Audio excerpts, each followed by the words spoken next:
আসসালামু আলাইকুম। পার্শ্ববর্তী বেগম আনোয়ারা ডিগ্রি কলেজ কর্তৃক আয়োজিত অনলাইন ক্লাসে 19-20 শিক্ষাবর্ষে স্বাগত। সবাই কেমন আছো? আশা করি ভালো আছো। আমি তোমাদের দোয়ায় ভালো আছি। আমরা গত ক্লাসে আলোচনা করেছিলাম যৌক্তিক সংজ্ঞা। আজকে আমাদের আলোচ্য বিষয় দ্বিতীয় অধ্যায় দ্বিতীয় পত্রের যৌক্তিক বিভাগ।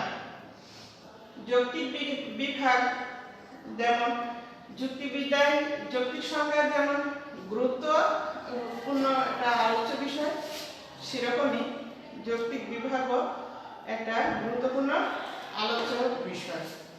যুক্তিবিদ্যায় যেসব শব্দ বা পদ ব্যবহার করা হয় সেসব শব্দ বা পদের সুস্পষ্টতা এবং সঠিক ধারণা বোঝার জন্য যৌক্তিক বিভাগের দরকার হয়। তাহলে দেখো আজকে আমাদের আলোচ্য বিষয় হচ্ছে কি যৌক্তিক বিভাগ।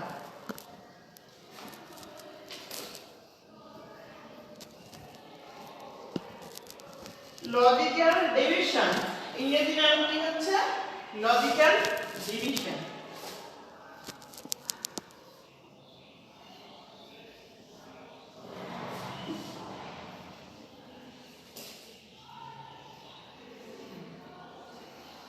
তাহলে আজকের আলোচ্য বিষয় কি যৌক্তিক বিভাগ, আর যৌক্তিক বিভাগের ইংরেজি নাম হচ্ছে কি লজিক্যাল ডিভিশন।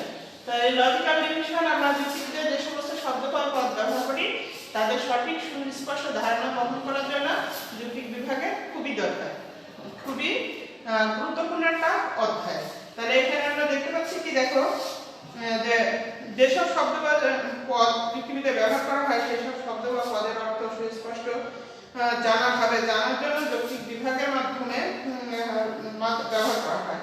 যৌক্তিক বিভাগের প্রধান উদ্দেশ্য ও লক্ষ্য হলো একটি গ্রহণযোগ্য নীতির ভিত্তিতে একটি জাতিকে তার উচ্চতর উপজাতিতে অন্তর্গত উপজাতিতে বিভক্ত করা। অধিকাংশ পদের দুইটি দিক থাকে, জানো যতক্ষণ আলোচনা করা হয় তেমন।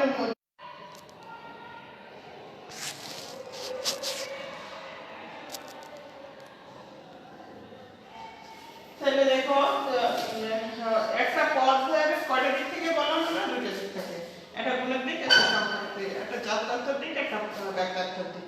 তাহলে জাত্যার্থক দিকটা হচ্ছে গিয়ে যৌক্তিক সংজ্ঞায় আলোচনা করে আসছি আমরা, আর এখন আমরা ব্যাখ্যার্থক দিকে আলোচনা করব যেটা যৌক্তিক বিভাগের আলোচনা।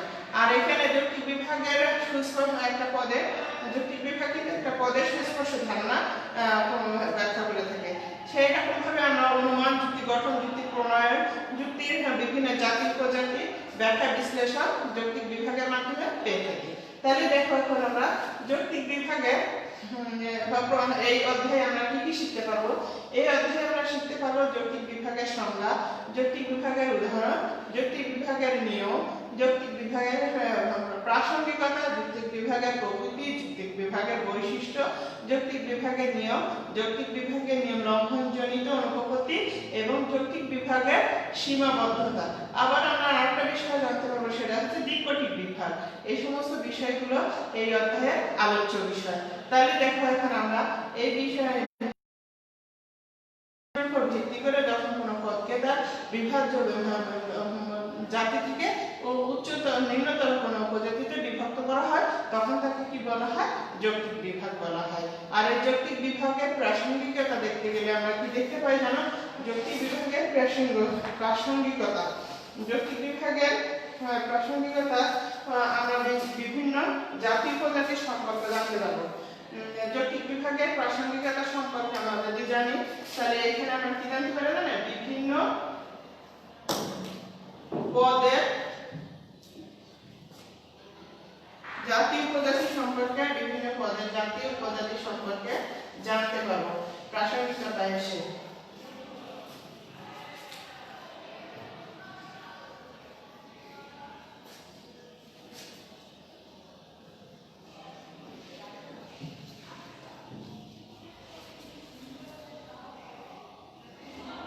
তারপরে দেখো আমরা আরো কি করতে পারি যে যৌক্তিক বিভাগের সংজ্ঞা সংজ্ঞায়ন প্রক্রিয়াকে সাহায্য করে থাকে। যৌক্তিক বিভাগ সংজ্ঞায়ন প্রক্রিয়াকে সাহায্য করে থাকে। যৌক্তিক বিভাগ একটি মানসিক গঠন প্রক্রিয়া।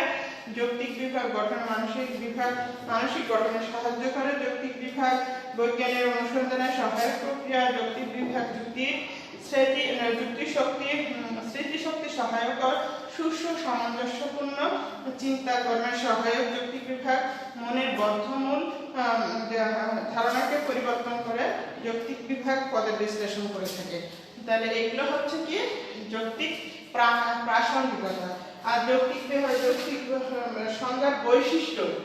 যৌক্তিক বিভাগের যদি আমরা কিছু বৈশিষ্ট্য দেখতে চাই তাহলে সেই ক্ষেত্রে কি দেখা যায় জানো, যে যৌক্তিক বিভাগের একটিমাত্র যৌক্তিক বিভাগ সর্বদা একটি পদের ব্যাখ্যার্থ বিশ্লেষণ করে।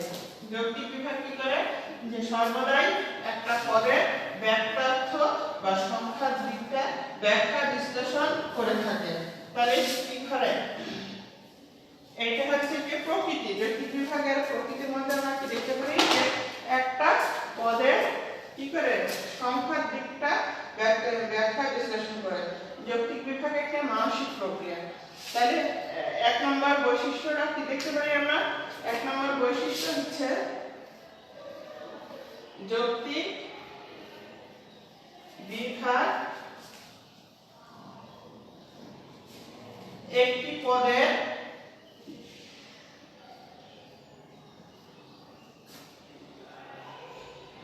ব্যাখ্যার্থ বিশ্লেষণ করে। যৌক্তিক বিভাগ যৌক্তিক পদের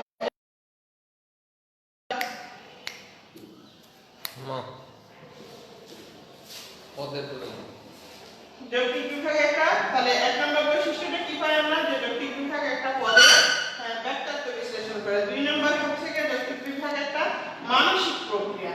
মনের দিক থেকে আমরা যে কোনো পদের যখন ব্যাখ্যা বিশ্লেষণ করব, তখন বিভাগ করব, তখন আমার একটা মনের একটা ধারণা থাকতে হবে, মানসিক প্রক্রিয়া তৈরি করতে হবে। তারপর বলছে যৌক্তিক বিভাগকে শ্রেণীবাচক পদকে বিভক্ত করা হয়, কোনো ব্যক্তি বা বস্তু বিশেষ নির্দিষ্ট কোনো ব্যক্তি বা বস্তুকে নয়। তাহলে দুই নম্বর তিন নম্বর নিয়মটা হচ্ছে যে যৌক্তিক বিভাগ কাকে করব আমরা, একটি শ্রেণীবাচক জাতিবাচক পদকে ব্যাখ্যা বিশ্লেষণ করব, বিশেষ নির্দিষ্ট কোনো ব্যক্তি বা বস্তুকে নয়। তারপর বলছে যে যৌক্তিক বিভাগ এখানে একই সময় কেবল একটি মাত্র মূলসূত্র গ্রহণ করব। তাহলে যৌক্তিক বিভাগে করার সময় আমরা কি করব, একই সময় একটি মাত্র মূলসূত্র ব্যবহার করব, একের অধিক মূলসূত্র ব্যবহার করা যাবে না। পাঁচ নম্বর বৈশিষ্ট্য হচ্ছে যৌক্তিক বিভাগ একটা বৈজ্ঞানিক পদ্ধতি। যৌক্তিক বিভাগ একটা বৈজ্ঞানিক পদ্ধতি, কারণ বিজ্ঞানের বিভিন্ন নিয়মকানুন এখানে অনুসরণ করা হয়। কোন পদকে যখন ব্যাখ্যা বিশ্লেষণ করব আমরা, তখন কি করব, আমরা বিজ্ঞানের কিছু নিয়মকানুন এখানে ব্যাখ্যা বিশ্লেষণ করে থাকবো। যৌক্তিক বিভাগ বিভক্ত প্রজাতিগুলোর ব্যাখ্যার্থ দিক থেকে মূল্যের সমান হতে হবে। বিভক্ত যৌক্তিক বিভাগে যখন আমরা একটা জাতিকে তার নিম্নতর উপজাতিতে বিভক্ত করব, তখন এই বিভক্ত পদটির এবং বিভাজ্য উপজাতিটির পদের সংখ্যা কি করতে হবে, সমান হতে হবে। এর থেকে বেশিও হওয়া যাবে না, কমও হওয়া যাবে না। তারপর বলছে যৌক্তিক বিভাগ অঙ্গগত গুণগত বিভাগ থেকে পৃথক।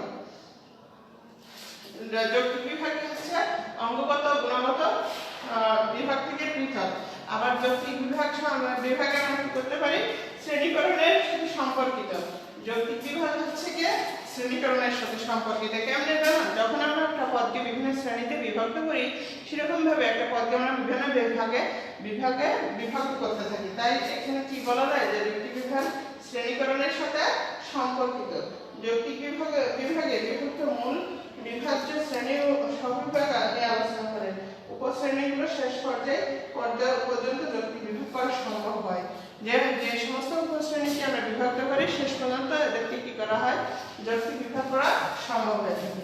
তাহলে এটা ছিল আমাদের যৌক্তিক বিভাগের বৈশিষ্ট্য। এখন দেখো আমরা যৌক্তিক বিভাগে কি করতে পারবো, যৌক্তিক বিভাগে সঠিকভাবে একটা পদকে বিভক্ত করার জন্য, পদ বা শব্দকে বিভাগ করার জন্য আমাদের নিয়ম আছে। কিন্তু এই নিয়মগুলো যদি আমরা যথাযথভাবে যৌক্তিক বিভাগের ক্ষেত্রে প্রয়োগ করে করতে পারি, তাহলে কি হবে, বিভাগটা আমাদের কাছে সুস্পষ্ট হবে এবং ওই পদের ধারণা সম্পর্কে হবে, এবং তখন ওই অঙ্গপতিগুলো এক একটার আলাদা আলাদা নাম হবে। তাই এক নম্বর যৌক্তিক বিভাগের নিয়ম কয়টা আছে, 6টা নিয়ম আছে। যৌক্তিক বিভাগের কয়টা নিয়ম, 6টা। তাহলে 1 নম্বর নিয়মটা আমরা দেখি। 1 নম্বর নিয়মটা কি বলছে? 1 নম্বর নিয়ম হচ্ছে যে যৌক্তিক বিভাগ সবসময় একটি জাতিবাচক পদকে বিভাগ করতে হবে, কোনো ব্যক্তি বা বস্তুকে নয়। 1 নম্বর নিয়মটা হচ্ছে যে যৌক্তিক বিভাগ একটা জাতিবাচক পদকে বিভাগ করতে হবে, কোনো ব্যক্তি বা বস্তুকে নয়। তাহলে 1 নম্বর নিয়মে কোন জাতিবাচক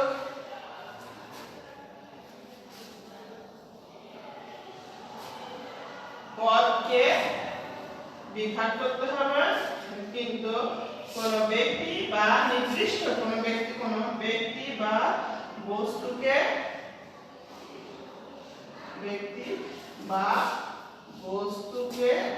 নয়। যৌক্তিক বিভাগের ভেরি মোস্ট ইম্পর্টেন্ট এবং গুরুত্বপূর্ণ এবং 1 নম্বর নিয়মই হচ্ছে যে কোনো জাতিবাচক পদকে বিভাগ করতে হবে, কোনো ব্যক্তি বা বস্তুকে নয়। যেমন আমি মানুষ জাতিকে যদি বিভাগ করতে চাই, তাহলে ওই মানুষের রং, রূপ, রস, গুণ এই সমস্ত বিষয়ে আমরা কি করব? বিভাগ করব না। তাকে কি করব? মানুষ জাতিকে তার একটা মাত্র মূলসূত্র গ্রহণ করে সেই মানুষ জাতিকে বিভিন্ন উপজাতিতে বিভক্ত করতে পারি। যেমন মানুষ পদটিকে আমরা যদি বলি শিক্ষিত মানুষ আর অশিক্ষিত মানুষ, সৎ মানুষ, অসৎ মানুষ, এমন ভাবে আমরা বুদ্ধিমান এবং অবুদ্ধিমান এরকম ভাবে যদি বিভক্ত করি, তাহলে সেই ক্ষেত্রে আমাদের কি হবে? নিয়মটা যথাযথ হবে। আর যদি আমরা নিয়মটা লঙ্ঘন করে যদি কোনো ব্যক্তি বা বস্তুকে বিভিন্ন রূপ, রস, গন্ধের আলোকে যদি হচ্ছে গিয়ে ব্যাখ্যা করি, তাহলে নিয়মটা লঙ্ঘন হবে এবং নিয়ম লঙ্ঘনজনিত একটা অনুপপত্তি তৈরি হবে এবং অনুপপত্তির নাম হবে কি? অঙ্গগত ও গুণগত অনুপপত্তি। তাহলে শিক্ষার্থীবৃন্দ, আমি কি জিনিসটা বুঝাইতে পারছি তোমাদেরকে? দেখো যে আমরা যদি কোনো আমাদের এই নিয়মটা লঙ্ঘন হবে, তাহলে নিয়মটা লঙ্ঘন নাম হচ্ছে গিয়ে গুণগত এবং অঙ্গগত অনুপপত্তি। ক্লিয়ার কথাটা? এখন দেখো 2 নম্বর নিয়মটা কি হবে? 2 নম্বর নিয়মটা হবে যে যৌক্তিক বিভাগে একই সময় একটি মাত্র মূলসূত্র গ্রহণ করতে হবে। যৌক্তিক বিভাগ করার সময় 2 নম্বর নিয়মটা হচ্ছে যৌক্তিক বিভাগ করার সময় একই সময়ে একটি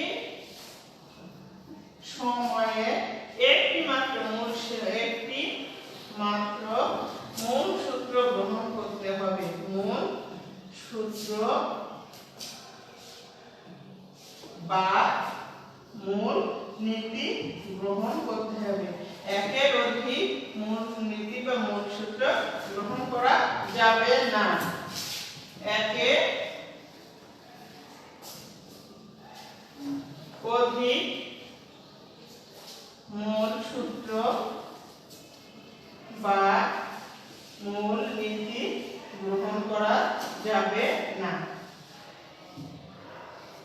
ক্লিয়ার কথাটা? শিক্ষার্থীরা খেয়াল করো যে 2 নম্বর নিয়মে আমরা কি পাচ্ছি? যে একটি পদের যদি আমরা যৌক্তিক বিভাগ করতে চাই, তাহলে সেই পদের যৌক্তিক বিভাগের সময় আমাদের কি করতে হবে? একটি মাত্র কি করতে হবে? মূল সূত্র বা মূল নীতি গ্রহণ করতে হবে। একের অধিক মূল সূত্র বা মূল নীতি গ্রহণ করা যাবে না। আর যদি আমরা ওই ক্ষেত্রে একের অধিক মূল সূত্র বা মূল নীতি গ্রহণ করে থাকি, তাহলে কি হবে? ওই আমাদের নিয়মটা লঙ্ঘন হবে এবং ওখানে নিয়ম লঙ্ঘন জনিত একটা অনুপপত্তি তৈরি হবে এবং এই অনুপপত্তির নাম হবে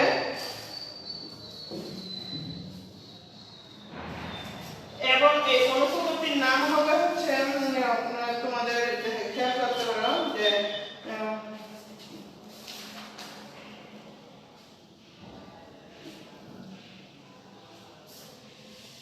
সংকর বিভাগজনিত অনুপপত্তি। খেয়াল করতে পারো একই সময় যদি আমরা অনুপপত্তি তৈরি হবে, আর এই অনুপপত্তির নাম হবে সংকর বিভাগজনিত অনুপপত্তি। ক্লিয়ার কথাটা? এখন দেখো 3 নম্বর নিয়মে এসে আমরা কি পাবো? 3 নম্বর নিয়মে আমরা দেখতে পাবো যে 3 নম্বর নিয়মে বিভক্ত প্রজাতিগুলোর ব্যক্তার্থ, আমরা যে পদটাকে বিভক্ত করব তার ব্যক্তার্থ বিভাজ্য উপজাতিটির ব্যত্যাংশের সমান হইতে হবে, এর কম বা বেশি হওয়া যাবে না। যদি কিনা কম বা বেশি হয় তাহলে কি হবে, নিয়মটা লঙ্ঘন হবে এবং নিয়ম লঙ্ঘন জনিত অনুপপত্তির উৎপত্তি হবে। ক্লিয়ার কথাটা? তাহলে 3 নম্বর নিয়মটা আমরা কি পাবো, যে বিভক্ত উপজাতিগুলোর ব্যত্যার্থ বিভাজ্য উপজাতিটির ব্যত্যার্থ সমান হইতে হবে। যদি কিনা আমরা এক মানুষ পদের শিক্ষিত অশিক্ষিত ভাবে বিভাগ করি, তাহলে শিক্ষিত লোকজনের সংখ্যা যদি মোট লোকজনের সংখ্যা 100 জন হয়, তাহলে সেখানে শিক্ষিত লোকজনের সংখ্যা 70 হলে বাকি অশিক্ষিত লোকজনের সংখ্যা 30 জন হতে হবে। তাহলে সমান সমান কি হবে, 100 জন হবে। আর যদি এই নিয়মটি লঙ্ঘন করা হয় তাহলে কি হবে, এই নিয়ম লঙ্ঘন জনিত একটা অনুপপত্তি তৈরি হবে। যেমন নিয়ম লঙ্ঘন বলতে কি বোঝায় আমরা, যে এখানে যদি আমরা 100 জনের উপরে বিভাগ করি, পদকে বিভক্ত করতে যাই, সেই ক্ষেত্রে যদি কিনা আমাদের 120 হয়ে যায়, যে 70 জন শিক্ষিত লোক এবং 50 জন হচ্ছে অশিক্ষিত, সেই ক্ষেত্রে আমাদের ব্যত্যার্থ সংখ্যা দাঁড়ালো কত, 120 জন। তাহলে কি হলো না, এখানে ব্যত্যার্থ বিভাজ্য পদটি কিন্তু আমরা কি করলাম, বেশি নিয়ে ফেললাম। সেই ক্ষেত্রে আমাদের নিয়মটা লঙ্ঘন হয়ে অতি ব্যাপক হয়ে গেল বিভাগজনিত অনুপপত্তি। আর যদি আমরা এক্ষেত্রে 100 জনের মধ্যে যদি আমরা 50 জন শিক্ষিত লোক ধরি এবং 40 জন অশিক্ষিত লোক ধরি, তাহলে সেখানে আমাদের 10 জন লোক কমে যায়। সেই ক্ষেত্রে ব্যত্যার্থ সংখ্যা কমে যায় এবং কি হয়, নিয়মটা লঙ্ঘন হয় এবং এই নিয়ম লঙ্ঘন জনিত একটা অনুপপত্তি তৈরি হয়। আর আমরা কি দেখবো, যে 4 নম্বরটা হচ্ছে যৌক্তিক বিভাগের উপজাতিগুলো, বিভাগের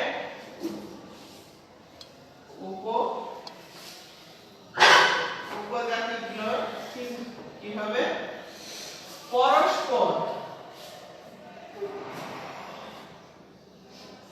বিচ্ছেদ হতে হবে।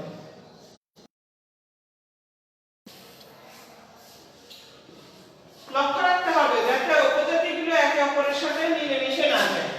উপজাতিগুলো পরস্পর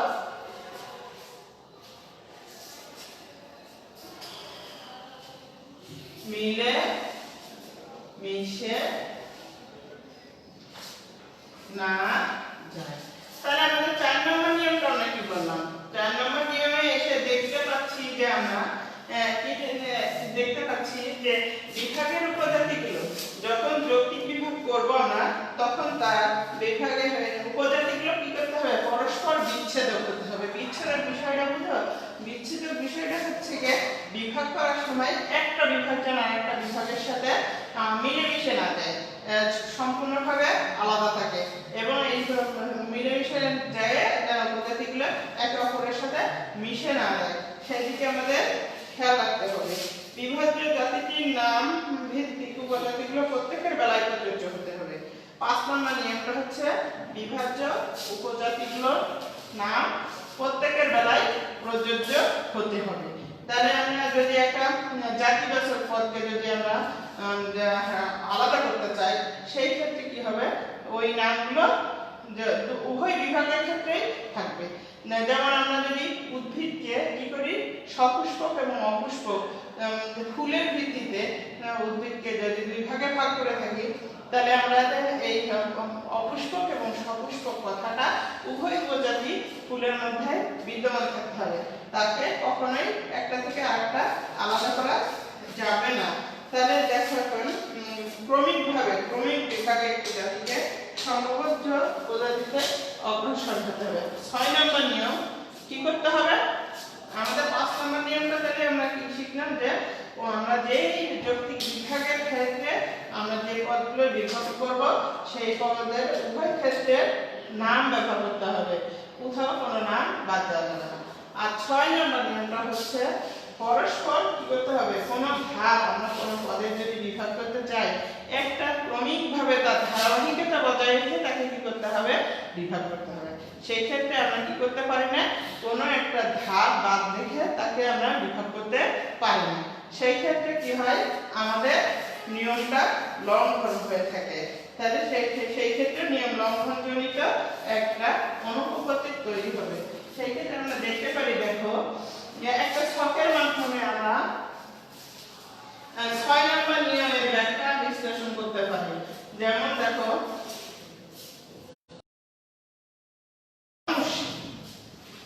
সততার ভিত্তিতে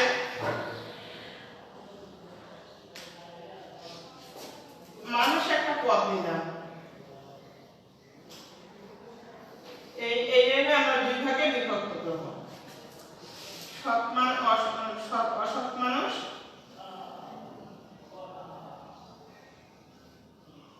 এবং সৎ মানুষ।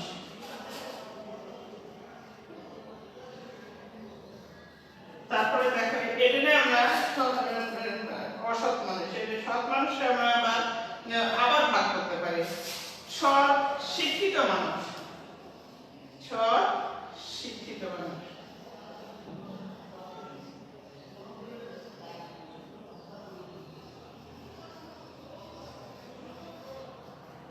এবং এটা আমরা কি বলতে পারি যে সৎ শিক্ষিত মানুষ, সৎ মানুষ শিক্ষিত, বা সে কি হচ্ছে অশিক্ষিত।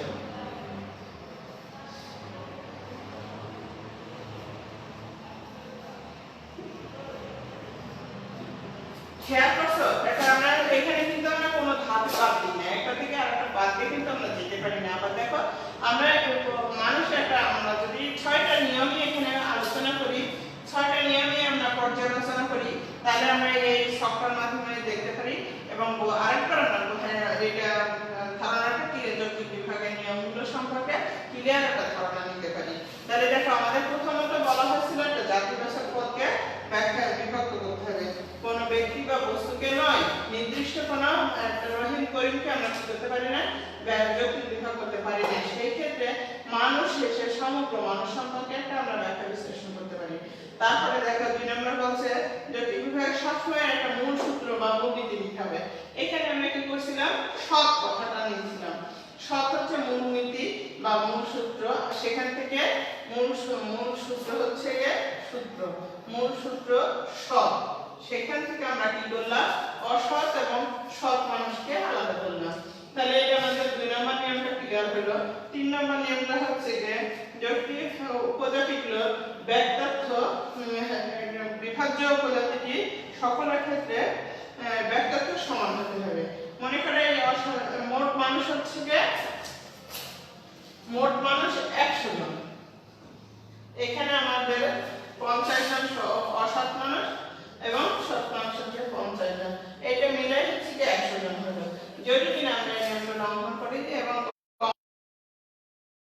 বলি যে যৌক্তিক বিভাগ বিভক্ত উপজাতিগুলো, যৌক্তিক বিভাগ উপজাতিগুলো পরস্পর বিচ্ছিন্ন করতে হবে, একে অপরের সাথে মিলেমিশে না যায়। অসৎ মানুষ এবং সৎ মানুষ এরা আলাদাভাবে আলাদা হতে হবে, একসাথে কখনো অসৎ সৎ একসাথে কখনো আমরা কি করতে পারি না, যৌক্তিক বিভাগ করতে পারি না। তারপরে বলছে দেখো যে হচ্ছে যে মূল সূত্র গ্রহণ করতে হবে। যৌক্তিক বিভাগের জাতিটি নাম ভিত্তিক উপজাতিগুলো প্রত্যেকের বেলায় প্রযোজ্য হতে হবে। যেমন আমরা এখানে অসৎ মানুষ এবং সৎ মানুষ, মানুষ কথাটা আমরা সৎ মানুষের ক্ষেত্রেও লাগাইছি এবং অসৎ মানুষের ক্ষেত্রে কথাটা ব্যবহার করেছি। সেই ক্ষেত্রে আমরা কি করতে পারি, বিভাগ করার সময় যে এই মানুষ পদটা উভয় ক্ষেত্রে বিভাগ না বসাইতে হবে, কোথাও বাদ দেওয়া যাবে না। ক্লিয়ার কথাটা? এখন দেখো 4 নম্বর 5 নম্বর নিয়মে কোন সম্পর্ক, আমরা যখনই কোন পদকে বিভাগ করব তখন ধারাবাহিকভাবে কি করতে হবে, আগাতে হবে, কখনো একটা ধাপ বাদ দেওয়া যাবে না। এখন দেখো এই আমরা সৎ শিক্ষিত মানুষ, এখন যদি দেশি বা বিদেশি বলি, সৎ শিক্ষিত দেশি মানুষ, সৎ শিক্ষিত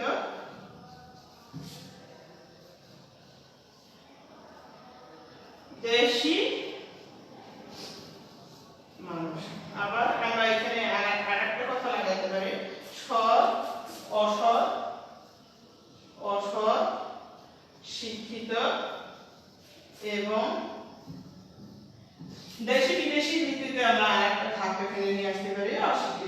বিদেশি মানুষ।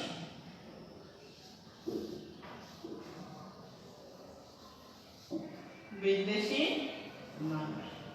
ক্লিয়ার কথাটা?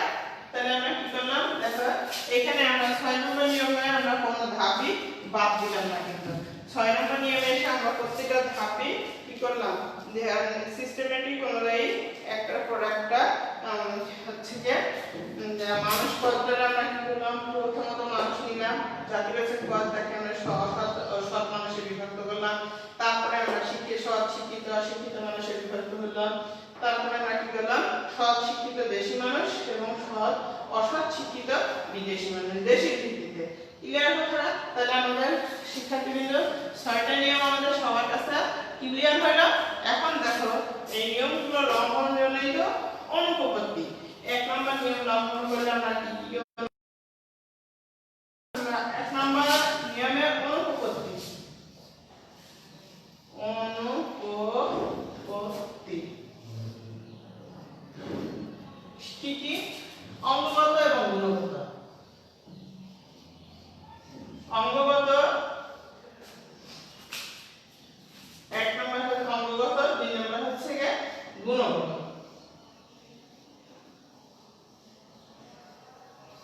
তাহলে অঙ্গগত অনুপপত্তি এবং গুণগত অনুপপত্তি।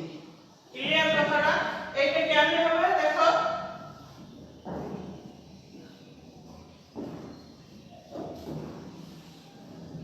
এক নম্বর নিয়ম লঙ্ঘন করলে যদি আমরা কোনো জাতিকে তার অঙ্গ প্রত্যঙ্গের ভিত্তিতে সংজ্ঞায় বিভাগ করে থাকি যে অঙ্গ প্রত্যঙ্গ বেশি, তাহলে সেই ক্ষেত্রে নিয়মটা লঙ্ঘন হবে এবং তার নাম হবে অঙ্গগত অনুপপত্তি।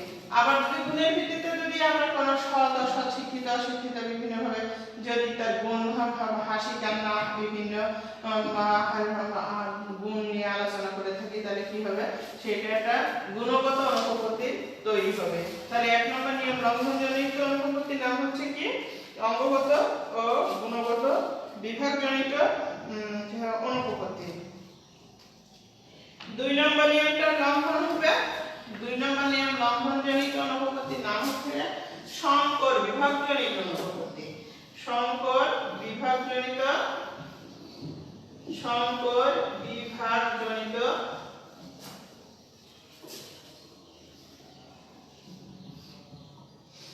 দুই নম্বর নিয়মটা যদি আমরা লঙ্ঘন করি তাহলে আমাদের কি অনুপপত্তি তৈরি হবে?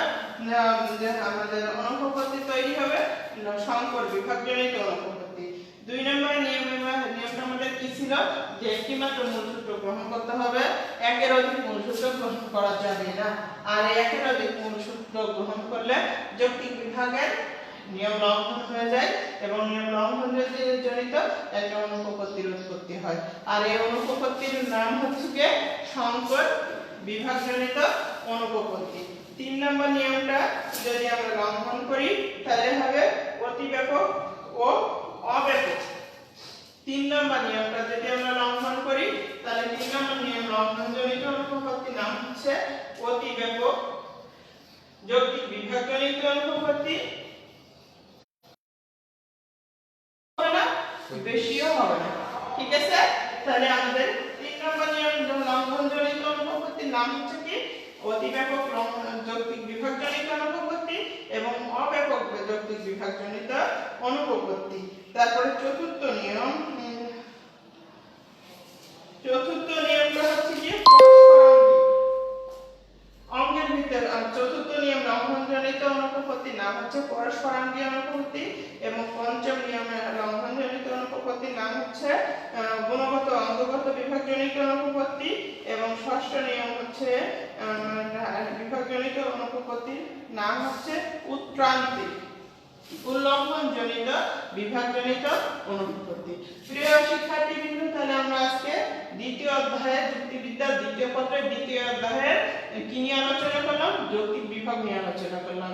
এখানে আমাদের বিষয়টা কি ছিল? যৌক্তিক বিভাগের সংজ্ঞা জানতে পারলাম, যৌক্তিক বিভাগের প্রকৃতি প্রাসঙ্গিকতা জানতে পারলাম, যৌক্তিক বিভাগের নিয়ম জানতে পারলাম, যৌক্তিক বিভাগের নিয়ম লঙ্ঘনজনিত অনুপপত্তি জানতে পারলাম, বুঝতে পারলাম, শিখতে পারলাম। এখন দেখো তোমাদের আগামী বাড়ির কাজ থাকবে যৌক্তিক বিভাগ নিয়মগুলো জানা, বোঝা এবং নিয়ম লঙ্ঘনজনিত অনুপপত্তিগুলো শিখে ফেলা। ক্লিয়ার কথাটা? আগামী ক্লাসে তোমাদের সাথে আবার দেখা হবে। আজকের মতো এ পর্যায়ে শেষ। খোদা হাফেজ।